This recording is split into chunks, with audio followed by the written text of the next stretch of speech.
21 જૂને 10મા આંતરરાષ્ટ્રીય વિશ્વ યોગ દિવસની સમગ્ર વિશ્વમાં ભવ્ય તૈયારીઓ ચાલી રહી છે. ત્યારે ગુજરાત રાજ્યમાં 312 જેટલા સ્થાનો પર રાજ્ય સરકાર દ્વારા 10મા વિશ્વ યોગ દિવસને વધાવવા માટેની ભવ્ય તૈયારીઓ ચાલી રહી છે.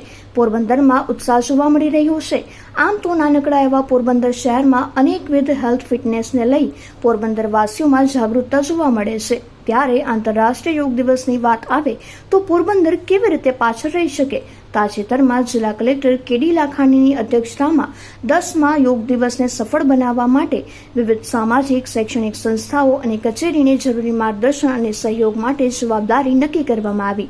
જેના ભાગરૂપે ગુજરાત રાજ્ય યોગ બોર્ડ દ્વારા તૈયાર કરવામાં આવેલા યોગ કોચ, યોગ ટ્રેનર્સ, યોગ સાધકોને જિલ્લા યોગ કોઓર્ડિનેટર જીવા ખૂંટી અને પોરબંદર યોગ બોર્ડ કોર કમિટી સાથે સંકલનમાં રહી યોગ પ્રોટોકોલ માટે યોગ પ્રદર્શક ચયન પ્રક્રિયા અને તેમની તાલીમ માટે એક્સ્ટ્રીમ ફિટનેસ કેર ખાતે પ્રશિક્ષણ સફળતાપૂર્વક ચાલી રહ્યું છે.